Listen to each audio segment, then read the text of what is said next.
네, 오늘의 인사이트 열어봅니다. 미국의 이란 핵시설 폭격, 주식시장은 과연 이번 주에 어디로 갈까요?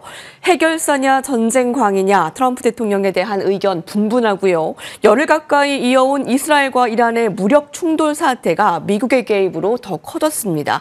자, 과연 주식시장, 비트코인, 또 유가까지 이번 주 시작 만만치 않은데요. 네, 트럼프 대통령의 대선 승리, 진짜 큰 일들이 많이 이루어지고 있습니다. 기억하시겠지만 2월 중순에 S&P이 다시 사상치 효과를 갖고요. 트럼프 대통령 그 직전 전후부터 계속 얘기했지만 무역 전쟁, 관세 전쟁을 계속 얘기했고 4월 달에 이제 소위 트럼프 대통령 표현대로 얘기하면 소위 해방의 날. 그렇지만 오히려 주가는 크게 떨어졌었던 거 기억하실 것 같습니다. 그렇지만 또 6월 초반까지 해서 주가는 사상치 효과에 다시 초근접하는 상태가 이어지기도 했었는데요. 기억하시겠지만 6월 13일 그 당시 금요일이었습니다. 이스라엘이 이란 전역에 이제 공습을 했고요. 이란도 당연히 맞대응을 했고요. 그런 게 왔다 갔다 하다가 결국은 지난 20일이었네요. 트럼프 대통령이 2주간을 준다. 맥시멈 2대하면서 최후 통첩을 했었는데요. 말이 그 다음날 잠깐 바뀌었습니다. 최대 2주라 하더니 우리나라 시간 일요일 날 어저께였죠. 결국은 의뢰했던 거의 그 이란의 세 개의 핵시설에 대해서 벙크버스터를 포함해서 토마호크 미사일을 쏘아다 부어서 미국 측 주장으로 보면 이제 완전히 와해시켰다라는 얘기를 하고 있습니다. 네. 그런데 끝날 줄 알았더니 이란은 또 자기는 뭐 맞대응한다 그러고 있고요. 잠시 전에 나왔던 걸 보면 호르무즈 해협을 또 봉쇄하기로 결의했다. 이게 현실성 있는지 모르겠지만 그런 얘기가 있겠고요. 그러다 보니까 트럼프 대통령이 잠시 전에 또 자신의 소셜 미디어에 이런 얘기를 했습니다. 많이 들어보셨지만 이제 미국을 다시 위대하게 Make America Great Again 이런 말 얘기 들어보셨을 텐데요. 이때 갑자기 또 이란을 다시 위대하게라는 표현을 썼습니다. 그러면서 그들이 스스로 수 없다면 쉽게 얘기해서 권력을 바꿔야 된다 얘기하면서요. 정권에 대한 교체 의지까지 또 나타냈기 때문에 또 이 방향이 어떻게 될지 모르겠습니다. 하여튼 이런 것들이 지금까지 일어난 일이라 오늘까지 현재까지 일어난 일이라 보셔야 되겠고요. 최근 일주일 동안의 주식시장의 흐름을 보면은요. 흐름을 보면 에너지나 금융주, 기술주가 좀 선방하는 모습을 보였고요. 지수는 2주 연속 지난 주말까지 해서 흘러내려가는 모습을 보여줬습니다. 지난 일주간의 히트맵만 보더라도요. 큰 의미 있는 흐름보다는 주가가 좀 횡보하면서 좀 보합해서 약보합 정도로 많이 흘러내려갔고요. 네. 대부분의 색깔 자체가 좀 빨간색 달이 좀 진한 빨간색이 많죠. 좀 밝은 초록색은 별로 눈에 띄지 않고요. 오라클과 테슬라 정도만이 있었고요. 여러분들이 좋아하시는 것 중에서는 특별히 없습니다. 그리고 아래쪽에 보면 우측 아래쪽 보면 에너지 관련주, 유가 관련된 엑선모빌이라든가 쉐브론 정도만이 초록색이었고요. 엔비디아는 뭐 약보합, AMD가 좀 올라간 정도가 지난 한 주간의 흐름이라고 보셔야 되겠습니다. 섹터로 보면 에너지 섹터나 우주항공 방위 섹터의 상대적 강세가 최근 2주일 동안 소위 6월 13일 이후 약간 도드라진 건 분명합니다. XL2가 이제 대표적인 에너지 섹터가 되겠는데요. 주말까지 해서 주가가 좀 반등하는 추세가 좀 이어지고 있겠고요. 어찌됐건 그 다음으로는 우주, 항공, 방위 산업 ETF가 사상치 효과까지 지난주 초반까지 갔다가 그 이후는 약간 수그러드는 모습이었습니다. 종목으로 한번 보겠습니다. 종목으로 보면 많은 분들이 이런 거 관심 있는 분 보셨겠지만 토마호크 미사일을 30여 배를 어저께 쏟아부었다는 거거든요. 네. 그 토마호크 미사일이 소위 레이션 테크놀로지 RTX에서 하는 건데요. RTX는 사상치 효과 주를 갖고 있고요. 그 벙크버스터 많이 들어보셨을 텐데 벙커가 혼자 하는 건 아니지만 노스럭 그루만 같은 경우 대표 기업으로 알려지고 있는데 여하튼 이런 것들이 주가가 좀 반등 시도했다가 다시 약간 주춤거리는 그런 모습을 보이고 있습니다. 에너지 관련 중에서는 역시 엑선모빌이 대표적인 주식이 되겠는데요.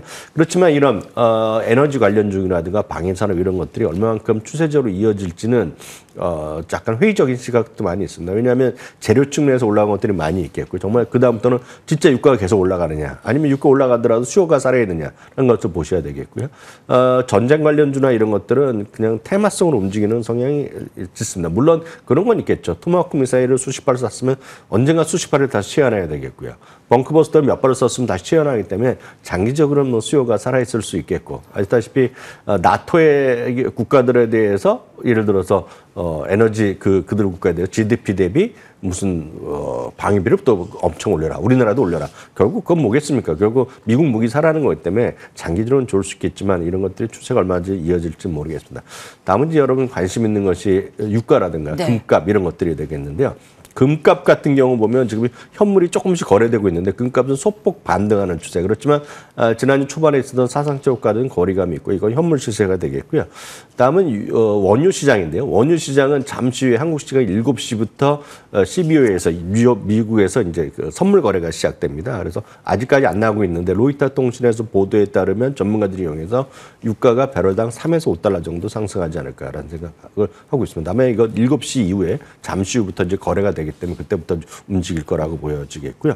다음은 특이한 건 이제 우리나라는 서양은 대부분이 아시다시피 거래를요. 월요일부터 금요일까지 거래하지 않습니까? 네. 다만 이제 중동 이쪽은 대부분 일요일부터 목요일까지 하는 경우가 많이 있는데요.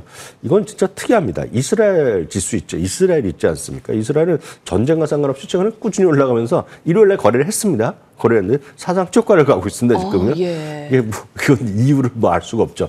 이스라엘 입장에서 보면 이제 전쟁이 끝나서 자기네가 이겼다고 생각할지 모르겠지만 여하튼 이건 이스라엘 움직임이 되겠고요. 역시 미국에 여러분들 가장 관심 있는 미국 S&P나 나스닥의 선물도 잠시 우리나라 시간 7시, 미국 동부 시간 6시부터 일요일 전이 6시부터 거래가 되면서 여러분 찾아보시면 좋겠습니다. 다음은 제가 2주 전에도 똑같은 그림을 보여드렸던 과거 지정학적 위험시기의 주가 흐름이 되겠습니다. 물론 지정학적 위기가 지금 2주 전부터 계속되고 있는 그런 현재 진행이라고 보셔야 되겠는데요. 첫 1개월 동안은 평균 0.8% 정도 하락했다는 경험이 있겠고요. 한개월은 0.2%, 그렇지만 6개월 이후에는 다시 플러스 안정. 전체적으로 보면 3개월 이후부터는 주가가 다시 안정됐다는 흐름으로 보여주겠고요. 그 다음 장이 더 진짜 여러분 궁금하실 것 같습니다. 지정학적 위협에 따른 최대 하락폭은 어느 정도냐? 최대 하락폭은 직전 가격. 그러니까 6월 13일부터 치면 6월 10일 이전부터 얼마만큼 최대 하락폭이냐는 것인데요. 최대 하락폭은 평균적으로 이거는 다시 확인되지만 1940년 소위 진주만 공습 이후에 뭐 한국 전쟁 포함해서 다 나온 건데요. 지정학적 위협에 따른 최대 하락폭은 평균 5.0%였고요. 최대 하락 구간은 그러니까 하락 기간은 달력으로 보면 20일, 3주에서 4주. 그리고 주가 완전 회복하는 소요기간, 그러니까 직전 가격 회복하는 경우는 47일, 그러니까 한 달 반 정도라고 보셔야 되겠습니다. 다음은 그림 하나만 더 보여드리겠습니다. 1800년대 말부터 현재까지 이번 사태까지 나온 그림인데요. 장기적으로 미국 증시는 우상향했다는 것입니다. 8할 이유는 언제나 있었지만 이 다양한 이유가 있었지만 추세적으로 보면 미국 주시장은 계속 상승했고 제일 오른쪽 위가 바로 이번에 6월 13일 있었던 이스라엘의 이란 공격까지 나온 그림이다라고 이해하시면 되겠고요. 물론 이번은 다를 수 있겠죠. 그렇지만 늘 듣는 소리라고 보셔야 되겠고요. 약간 겁을 주는 사람들의 목소리가 크게 들리고 미국에서 이런 속담을 합니다. 겁을 주고 얘기하는 팔아라고 얘기하는 사람이 똑똑한 사람 같이 들린다는 겁니다. 여러분들 보기에. 그렇지만 미국 주시장은 결국은 이익의 변수라는 것만 기억하시면 좋을 것 같습니다. 네, 관련해서 이스라엘 지수와 또 지정학적 리스크와 관련한 ETF도 또 상황으로 살펴봤고요. 에너지, 방산, 자 오늘 국내도 아마 반응을 할 텐데 추세적 반등이 이어질지는 미지수입니다. 자, 전쟁 리스크 살펴봤고요. 주말 사이에 있었던 월가 소식 주요하게 전해드리겠습니다. 첫 번째 헤드라인은 테슬라입니다. 테슬라의 완전 자율주행 차량 호출 서비스 로보택시가 운행을 시작합니다. 그런 가운데 미국 텍사스주에서는 자율주행차 규제 법안 서명했습니다. 테슬라 압박. 자, 이게 팽팽히 맞서는 가운데 어떻게 이어질까요? 네, 로보택시가 6월 22일부터 해갖고 이제 오늘부터 이제 미국 시간 일요일부터 이제 하기 시작했고요. 예상과 달리 이게 공식적 런칭 행사를 이렇게 한 것이 아니라 네.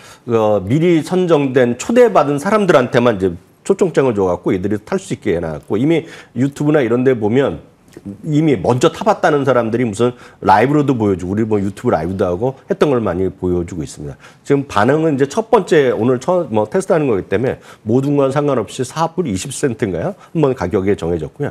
지금은 그 테슬라 직원이요 관계자가 오른쪽 조수석에 앉아 있습니다. 앉아 있고 왼쪽은 완전히 그 핸들은 완전 저 사람이 없고요. 네. 사람이 이제 타는 것까지 하면서 유튜브 스트리밍하고 이런 거 다 여러분 라이브로 보시는 그 영상도 이 영상 같은데요.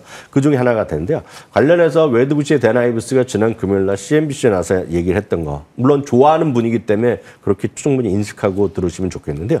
자율주행의 황금 시대가 열릴 거라면서 시가총액 2조 달러, 지금 현재 1조 달러잖아요.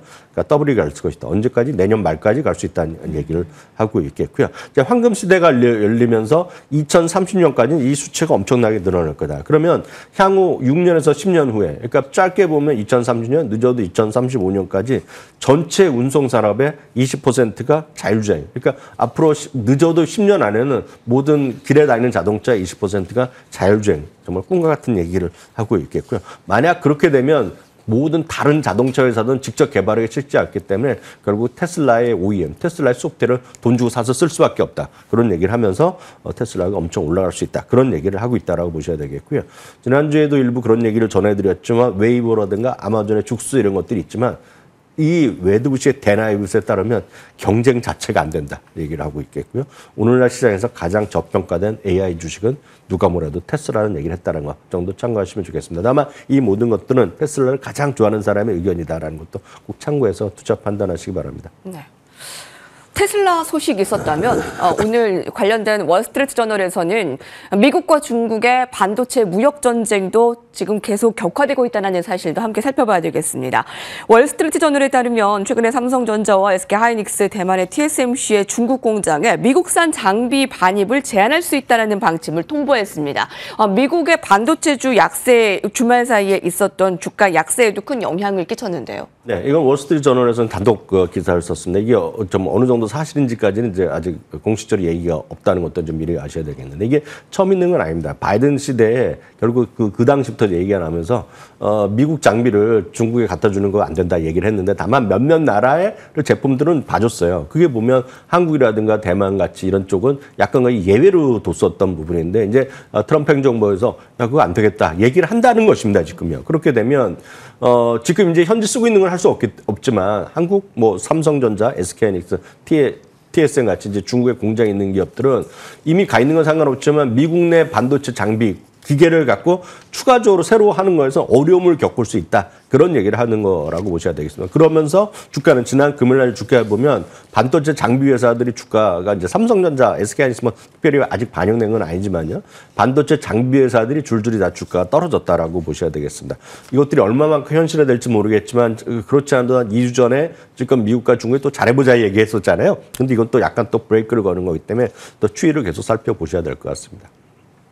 네, 오늘 반도체주의 영향도 좀 예의주시해야 되겠네요. 이항용 위원님과 함께했습니다. 감사합니다.